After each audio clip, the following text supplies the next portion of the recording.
dia 9 de julho de 2003, às 20 horas e 40 minutos, uma aeronave da FAB R-99B com 8 tripulantes a bordo, decolou da base aérea de Anápolis com destino à cidade de Porto Velho.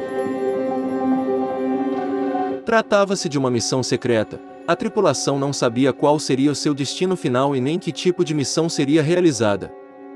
A aeronave pousou na região norte às 23 horas e 40 minutos, reabasteceu e decolou somente no dia seguinte, às 6 horas e 10 minutos. Às 9h50 pousou na área de uso militar do Aeroporto Internacional de Lima, no Peru. No aeroporto peruano, a tripulação brasileira foi recebida por oficiais da Força Aérea do Peru, e somente ali, foram informados sobre o objetivo da missão.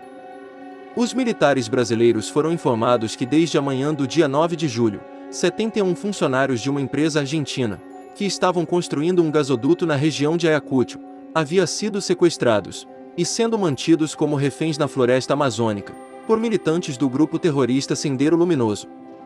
Entre os reféns estavam 3 suboficiais da Polícia Nacional do Peru. Para libertar os reféns, os terroristas exigiam armas, explosivos, e uma quantia no valor de $200 mil. A missão dos militares brasileiros era rastrear toda a região de floresta, procurando interceptar transmissões de rádio e celulares via satélite, feitas pelos terroristas, para tentar localizar exatamente onde estavam os reféns. A aeronave da FAB decolou às 15 horas e 27 minutos de Lima, rumo à região de Ayacucho. Na aeronave, além dos 8 militares brasileiros, se encontrava também um oficial da Força Aérea Peruana. Naquele momento, a aeronave R-99B era equipado com a tecnologia compatível com a época, possibilitando o controle sobre a região amazônica, não só de seu espaço aéreo bem como sobre o que ocorre em solo, como desmatamentos, queimadas, garimpagem ilegal, assentamento de povos indígenas e movimentação de narcotraficantes e contrabandistas. Sobrevoando a região do ocorrido, o R-99B conseguiu interceptar diversos sinais de transmissão de rádio na faixa de VHF. A tripulação começou a mapear uma posição. Depois de quase uma hora de sobrevoo na floresta, foi possível identificar com precisão o ponto de onde as transmissões estavam partindo, que era de um acampamento num local conhecido como Tocate. As coordenadas geográficas do lugar foram transmitidas do avião brasileiro para o então ministro da Defesa do Peru, Aurélio Bomeias, que comandava a partir do solo a ação de militares e policiais peruanos.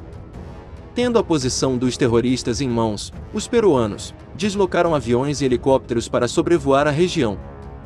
Percebendo que tinham sido descobertos e localizados, os sequestradores usaram a estratégia de libertar um a um os reféns, para evitar um possível ataque. Os integrantes do Sendero Luminoso informavam, via rádio, o nome de cada refém libertado. Depois de liberado o último refém, os sequestradores se dividiram em grupos e fugiram pela mata fechada.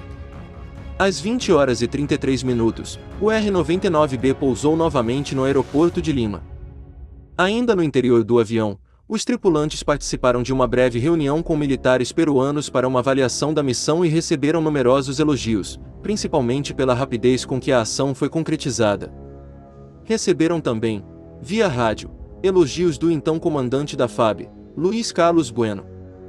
Os documentos com os detalhes da participação da Força Aérea Brasileira na missão de resgatar os reféns do Sendero Luminoso, até hoje é mantida sob sigilo, tanto no Brasil quanto no Peru.